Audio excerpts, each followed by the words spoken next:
আমি সৌমি। আজ আমি রান্না করছি লাউ পাতা বাটা। শুধু লাউ পাতা চিংড়ি বাটা।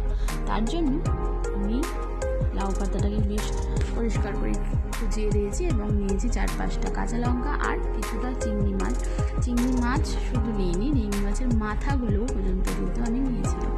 আর এখানে জলটা গরম করে রেখেছি এবং তার মধ্যে আমি কিন্তু লাউ পাতাগুলো চেপে দিচ্ছি এবং 1 মিনিট জাস্ট একটু ফুটতে দিয়েছি এবং দেখো কালারটা হালকা ছেড়েছে।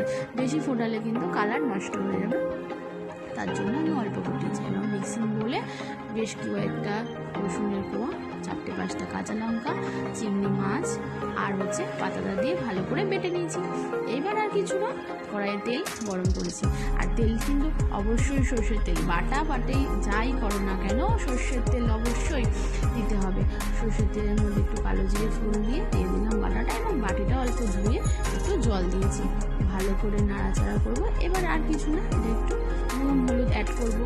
নুন তো দিতেই হয়, স্বাদ অনুসারে নুন আর সামান্য পরিমাণ হলুদ দিয়ে ভালো করে নাড়ানাড়ি করবো। একটু শুকিয়ে আসবে তখন তার মধ্যে অ্যাড করব সামান্য পরিমাণ চিনি। হ্যাঁ, অবশ্যই যে যার স্বাদ অনুসারে অ্যাড করবেন, কারণ সবাই কিন্তু সমানভাবে পছন্দ করে না। কেউ একটু ঝাল পছন্দ করে, কেউ অল্প ঝাল পছন্দ করে। আমি সামান্য একটু চিনি দিয়েছি, কারণ পাতা তো একটু বাটা মধ্যে চিনি না দিলে পাতার কিন্তু জিনিসটার স্বাদটা ঠিক আসে না। ব্যাস, আমার বাটাবাটি রেডি। চলো এবার দেখেছো কত সুন্দর হয়েছে। কিচ্ছু না, একটু সরষের তেল ছিটিয়ে রাখবো। কাঁচা সরষের তেলের গন্ধে বাটা আর গরম ভাত, 1 থালা ভাত এমনি উঠে যাবে। বিশ্বাস করো, একদিন রান্না করে খেও, কেমন লেগেছে জানিও। ইউটিউব থেকে দেখলে সাবস্ক্রাইব করে দিও আর ফেসবুক থেকে